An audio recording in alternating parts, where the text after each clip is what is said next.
안녕하세요. 오늘 우리가 함께 껴들 성경 구절들은 정말 거대한 질문을 던집니다. 하늘과 하늘들의 하늘이라도 담지 못할 만큼 그 정도로 어마어마한 하나님이라는 존재가 도대체 우리 같은 피조물이랑 어떻게 관계를 맺을 수 있을까? 바로 이 지점, 이 엄청난 간극 말이에요. 이걸 어떻게 메우는지 그 해답의 실마리를 찾아보는 게 이번 딥다이브의 미션입니다. 시편부터 요한복음, 골로새서까지 한번 여러 구절들을 파헤쳐보죠. 네, 그 핵심에는 하나님의 무한함, 그리고 어디에나 계신다는 거, 그러니까 편재성이라는 개념이 딱 자리 잡고 있죠.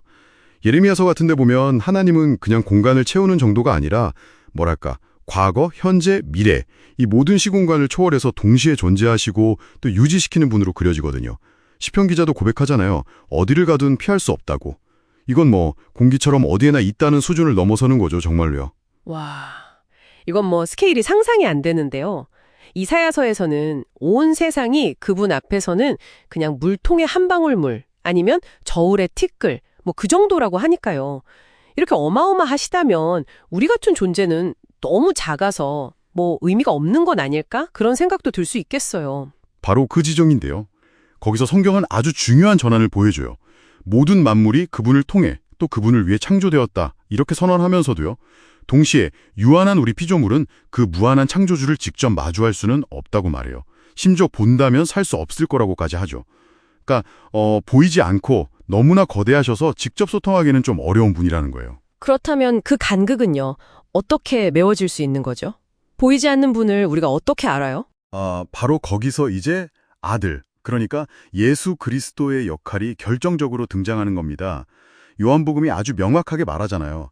본래 하나님을 본 사람이 없는데 아버지 품속에 계신 독생하신 하나님, 바로 그분이 아버지를 나타내 보이셨다. 마치 태양 자체를 우리가 눈으로 직접 볼 수는 없어도 그 빛이랑 온기를 통해서 태양을 알 수 있는 것처럼요. 이 아들이 바로 보이지 않는 하나님의 자기 계시, 자신을 보여주시는 통로라는 거죠. 와, 그 영원하신 분이 시간과 공간 속으로 우리랑 똑같은 피조물이 되어서 오셨다는 거, 이건 정말이지 자료에서도 피조물의 이해를 초월하는 신비라고 표현하는데, 와, 그 무게가 느껴지네요. 진짜 만질 수 있는 형태로 오셨다는 거잖아요. 네, 맞아요.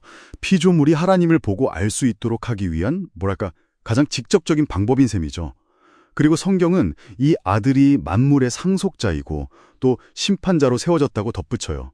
그만큼 하나님의 권위와 계획의 진짜 중심에 있다는 뜻이고요. 아들을 통하는 것 말고 이 거대한 하나님과 우리가 연결될 수 있는 다른 통로는 없을까요? 뭔가 다른 방법은?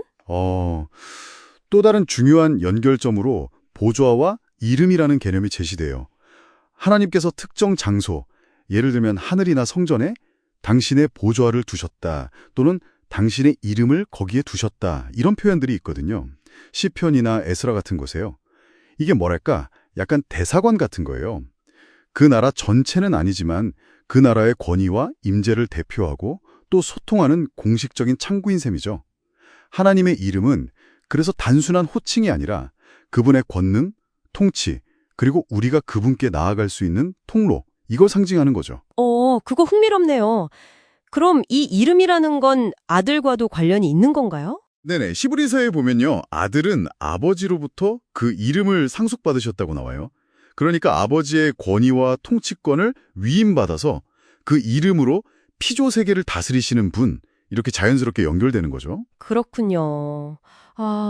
그럼 이 모든 창조 또 이렇게 연결되는 것들의 궁극적인 목적은 대체 뭘까요? 성경은 기본적으로 피조물이 창조주이신 하나님을 위해 존재한다고 말하거든요. 이사야서 같은 곳에요. 그리고 그 창조의 완성은 결국 모든 것이 궁극적으로 아들 안에서 하나로 통일되는 것, 이렇게 제시가 돼요. 에베소서 같은 곳에서요. 특히 골로새서는 그리스도의 십자가가 만물, 그러니까 하늘과 땅에 있는 모든 것들을 하나님과 화목하게 만드는 핵심 사건이라고 아주 강조하죠. 이 과정을 통해서 죄 같은 창조의 불협화음들이 해결되고 완성에 이른다. 뭐 이런 그림인 거예요. 와, 정리해보면요. 오늘 우리는 진짜 상상조차 하기 힘든 하나님의 그 광대함에서 시작해서 그 엄청난 간극을 메우기 위한 놀라운 방법들, 그러니까 직접 피조물이 되신 아들, 그리고 상징적인 연결점인 이름과 보좌, 여기까지 살펴봤고요. 그리고 더 나아가서 창조의 궁극적인 목적까지 쭉 따라가 봤네요. 아, 참 깊고 방대한 여정이었습니다. 네, 이 내용들을 쭉 들으시면서 청취자 여러분께서는 어떤 생각을 하셨나요? 무한한 존재가 유한한 세계와 소통하기 위해서 심지어 스스로 유한한 존재가 되셨다는 이 개념. 이게 당신의 삶이나 존재의 의미에 대해서 어떤 질문을 던지나요? 그리고 마지막으로 한번 생각해 볼 질문입니다. 자료에서는 피조물이 창조주를 위해 기능할 때 가장 조화롭다고 이야기하는데요. 만약 모든 것이 궁극적으로 아들 안에서 통일되는 것이 창조의 큰 그림이라면 이 거대한 이야기 속에서 당신의 역할 혹은 더 큰 무언가와의 연결은 어떻게 이해될 수 있을까요? 당신의 생각 속에서 또 당시의 신념 체계 안에서 이 질문을 잠시 곱씹어 보는 건 어떨까요?